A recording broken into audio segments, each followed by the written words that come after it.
대단히 반갑습니다.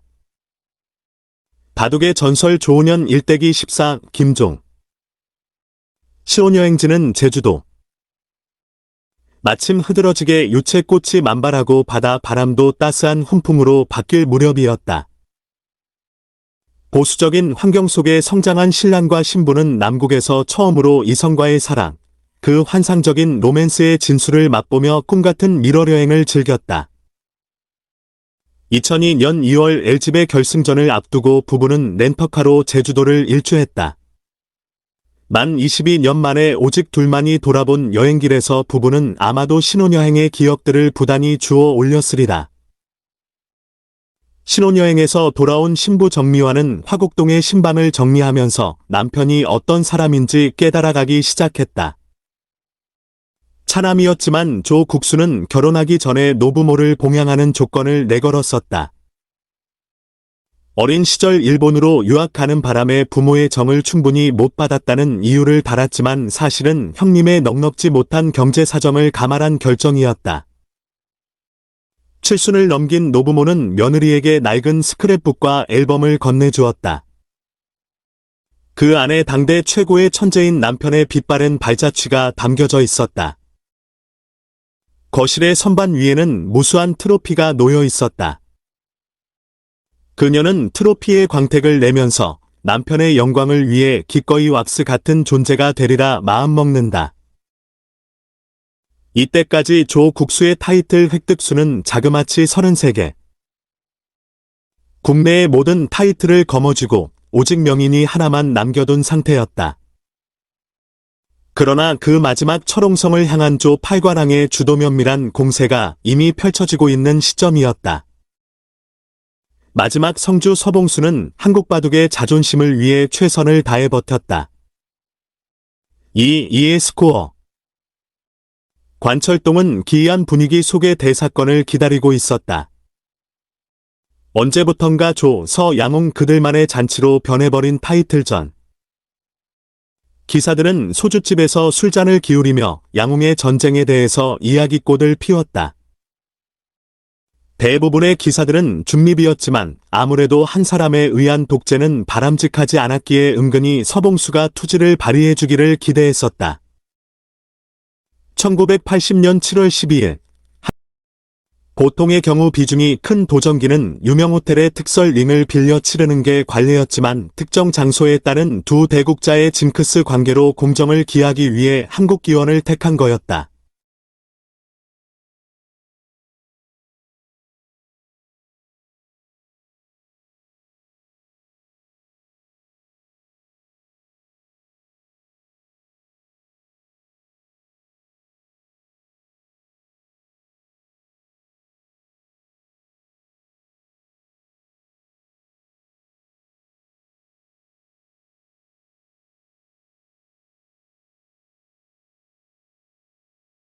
오전 10시 정각. 입회인 김동명 6단이 대국 개시 선언을 했다. 도를 가린 결과 도전자 조은현의 흑번으로 결정났다. 아무래도 기분 좋은 출발. 명인이는 78년에 접수했다가 이듬해인 79년에 다시 반납한 타이틀이며 서봉수의 텃밭이나 다름없는 곳. 이 명인성만 없었다면 조은현의 정관제패 신화는 조금 더 일찍 이뤄졌을 것이다. 매스컴과 호사가들은 79년부터 조은현의 정관제패 가능성을 놓고 왈가왈부했었다. 조은현도 세간의 화제가 된 이상 꼭 달성해보고 싶은 유혹을 강하게 느끼고 있었다. 바둑은 서로 간에 큰 집 모양이 없는 난전의 형세로 100여 수까지 진행되었다. 그러다가 107수, 조은현의 묘착이 떨어지면서 좌악위의 생사가 걸린 패가 났다. 치열한 공방 끝에 패감이 부족한 서명인이 136수로 끝내기와 다름없는 패감을 쓰자 도전자는 가차 없이 만패불청, 좌악위를 때려내고 만다. 이후 명인은 아쉬움을 버리지 못하고 227수까지 승부를 끌고 갔지만 우악위의 출혈을 감당하지 못하고 돌을 던졌다. 하지 늘 간 넘긴 7월의 낮은 길었다.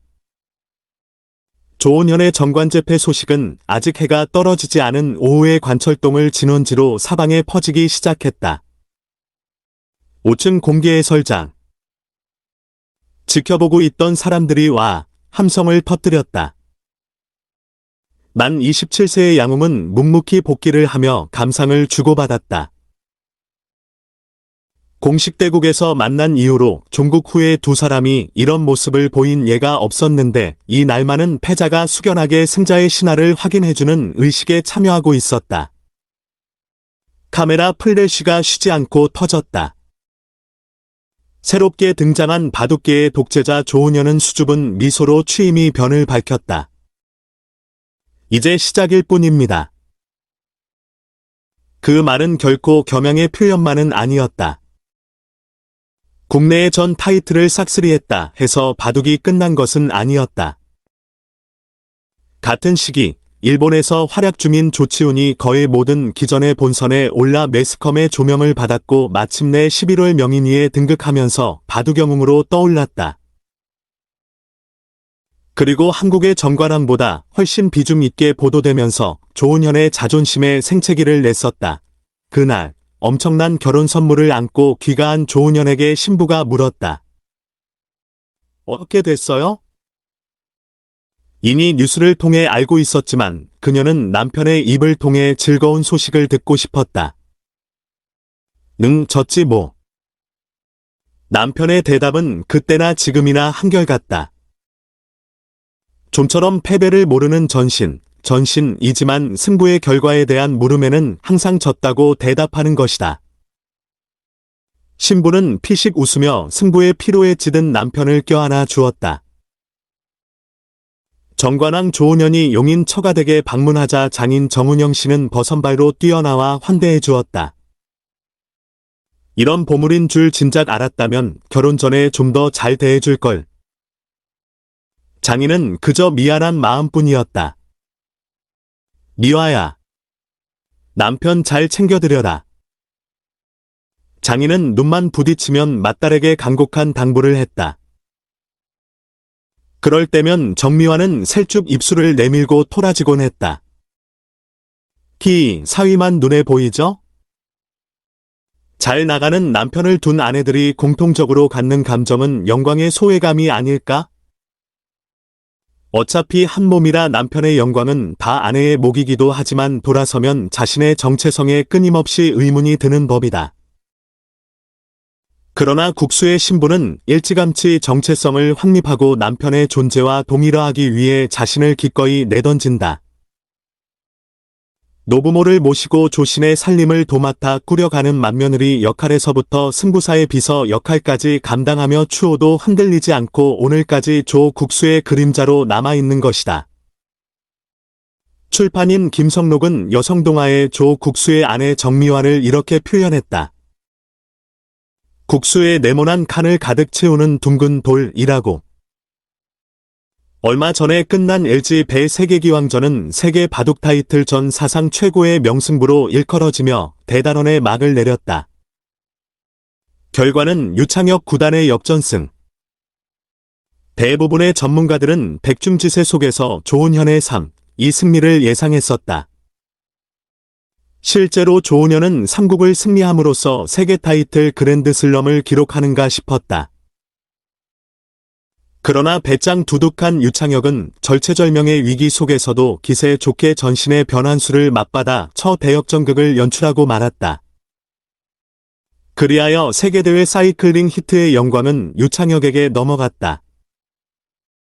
조은현의 팬들은 그 패배를 아쉬워하면서도 유창혁에게 기꺼이 박수를 보냈다. 유창혁은 능히 그런 영광을 차지하여도 아깝지 않은 인물. 어찌 보면 조은현의 기질과 기품을 고스란히 닮은 후배가 아니던가. 킬자를 비롯한 조은현의 팬클럽은 시기상 이번의 기회가 너무나 소중하다고 생각했다. 이쯤에서 LG배를 접수했으면 이제 바둑인으로서 조은현은 이룰 것을 다 이룬 셈이 되고 조금 더 부담 없이 큰일을 도모할 수 있었을 테니까 말이다. 아는 사람은 다 알겠지만 요즘 조 국수의 스케줄을 한번 훑어보면 그야말로 혹사지경임이 한눈에 들어온다. 도요타 덴소베, 오키나와 아시아베, 그리고 국수전과 후지츠베. 공교롭게도 이 시기 조 국수는 심한 몸살을 앓았으니 아무리 전신이라고 해도 두는 족족 이길 순 없는 노릇이었다. 그럼에도 불구하고 국제전에서 외국 기사들에게 거의 퍼펙트 승리를 쌓아가고 있는 조 국수의 경이적인 활약을 보라. 그는 목표가 정해지면 한도 끝도 없이 내달리는 기관차에 분명하다. 못 말리는 한국 바둑. 이제 세계대회가 열려도 그리 두근거리지 않는다. 8강과 4강을 우리 기사들이 무더기로 점유하여도 겉으로 환호작약하기가 조금 머쓱하다. 바둑 팬들은 일본과 중국 기사들이 좀 더 분발해 드라마틱한 명승부를 연출해주길 갈구하는 입장이고, 아울러 매스컴은 국제대회 우승의 비중을 일면에 한 줄 정도로 취급한다. 큰 시합 때마다 당연히 생중계를 해주리라 믿고 TV 채널과 인터넷 사이트들을 방황하는 팬들은 오후 무렵에야 대국 결과에 관한 간단한 정보만 접하고 아쉬움을 삭힐 뿐이다. 조은현, 이창호, 유창혁으로 짜여진 삼총사의 국제전적은 거의 퍼펙트에 가깝다. 어쩌다 한 판을 놓쳐도 우리는 그리 아쉬워하지 않는다. 꼭 삼총사 중에 한 명은 뒤에 남아있기 때문이다. 요새 우리는 삼총사의 컨디션 조절을 간곡히 당부한다. 이제 그들의 적은 사실상 폭주하는 스케줄뿐이다. 진달래와 철쭉이 만발하고 성급한 아카시아까지 주렁주렁 꽃봉오리를 터뜨린 4월은 우리의 영웅 조은현 국수에게 꽤나 잔인한 달로 기억될 듯 싶다. 초순에 걸린 독감이 하순에 접어들 때까지 가시지 않고 있는 것이다. LG 배 결승전 역전패, 국수전의 연패. 이 일련의 하강곡선은 바이오리듬의 저하로부터 비롯된 것이 아닐까? 아마추어라도 마수와 제대로 된 한 판의 바둑을 두고 나면 탈진하는 법.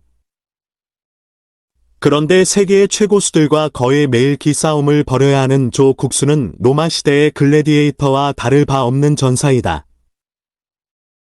거듭되는 결투로 만신창이가 된 상태에서 또 다른 승부를 기다려야 하는 고독한 검투사.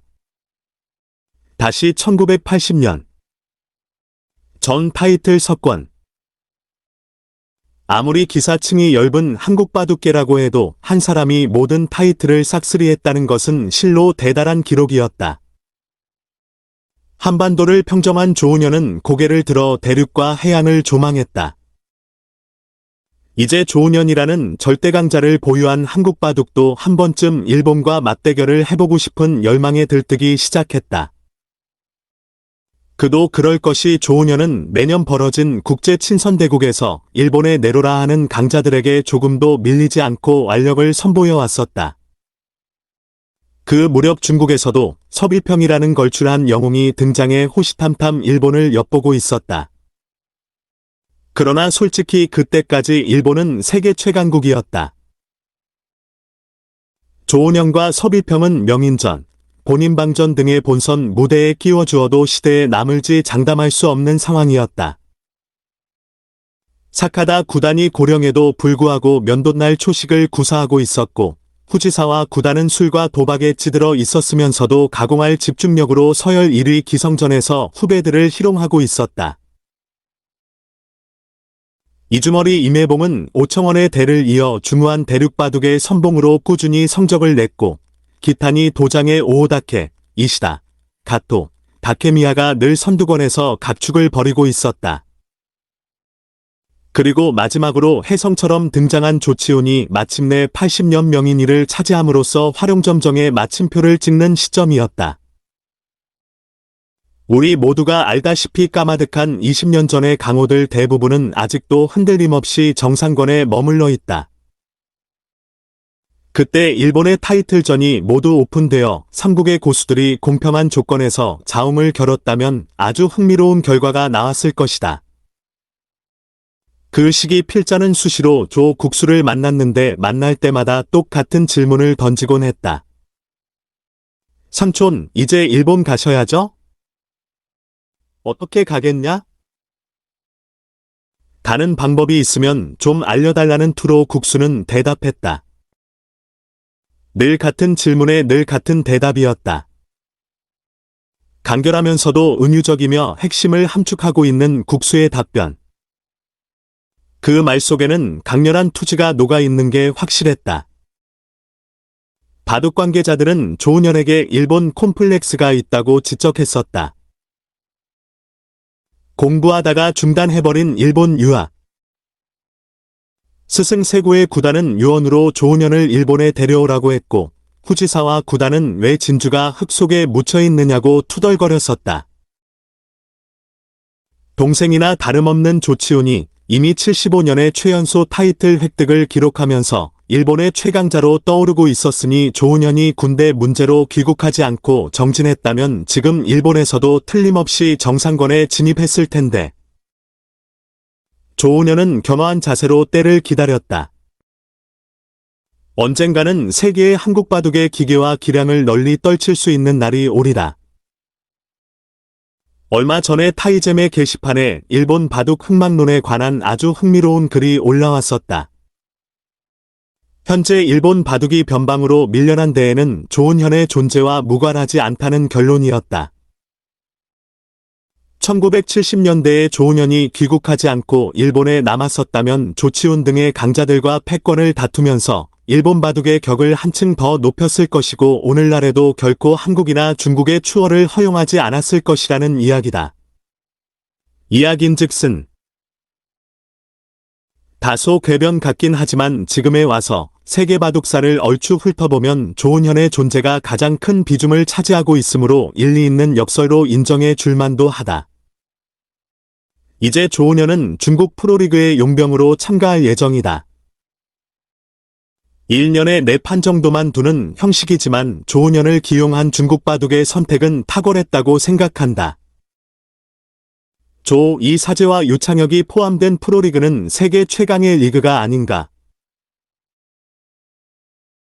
승패를 떠나서 한국의 고수들은 그들에게 실전적인 한국형 정석의 진수와 치열한 승부호흡을 선보일 것이며 아마도 풍부한 텍스트를 제시하리라고 여겨진다. 그렇다면 중국 바둑의 폭은 한층 더 확대될 것이다. 일본도 자존심을 되찾으려면 결국은 문호개방이 선결 조건이 아닐까 싶다. 1980년 가을 천하통일의 위협을 달성한 조은현은 한 달간에 걸친 미국 여행을 떠났다. 치열한 승부의 현장을 떠나 고갈된 기운을 재충전하기 위한 휴가였다. 어려서부터 남의 눈을 의식하고 살아온 공인이었기에 이번 휴가만큼은 완전한 자유를 구가하고 싶었다. 그러나 여객기 안에서부터 그의 희망은 부서지고 말았다. 승무원과 승객들 대부분이 한국 바둑의 대명사로 떠오른 이 청년에게 인사를 전해온 것이다. 누군가가 나를 알고 있다는 것은 불편하기 짝이 없는 구속이었다. 앉아있는 것, 먹는 것, 심지어 화장실 출입조차도 타인의 눈을 의식해야 하니까.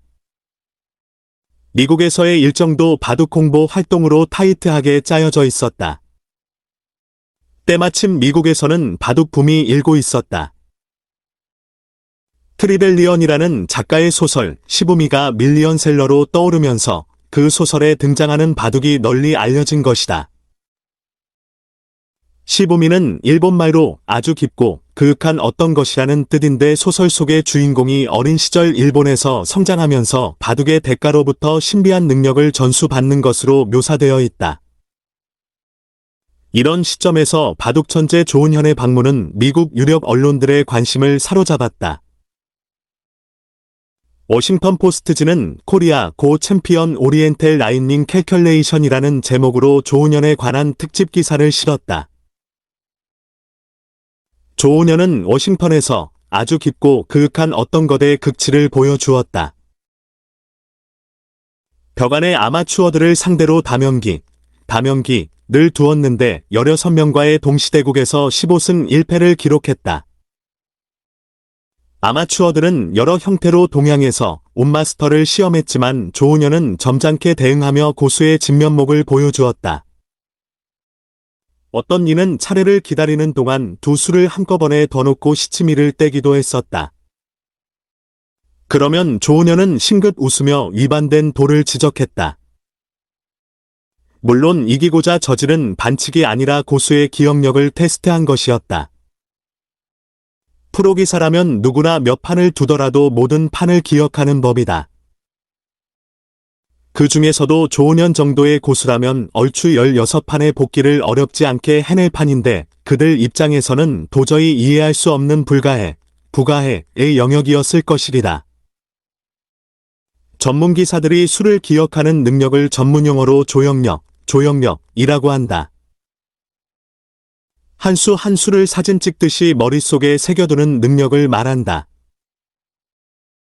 바둑의 수는 철저히 앞뒤의 수와 논리적 인과관계가 있기 때문에 아무리 복잡한 판이라도 해부가 가능하고 복원이 가능한 것이다. 독도법, 이 지형지물로 방향을 탐색하는 것처럼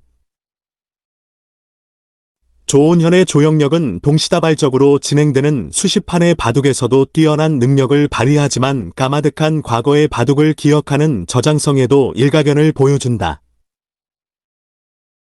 얼마 전 타이잼의 회의실에서 바둑평론가 이광구 선생이 20년 전에 바둑 기보를 주르륵 깔아놓고 때마침 들어온 조 국수에게 승부의 분수령을 가르는 문제의 수를 물었다. 그러자 조 국수는 지체 없이 중앙의 한 곳을 가리키며 그 판이 어떤 판인지 어떻게 해서 이겼는지 심지어 대국 당시의 기분과 주변의 관전자 분위기까지 술술술 재생해내는 거였다. 그러자 이광구 선생이 혀를 내둘렀다.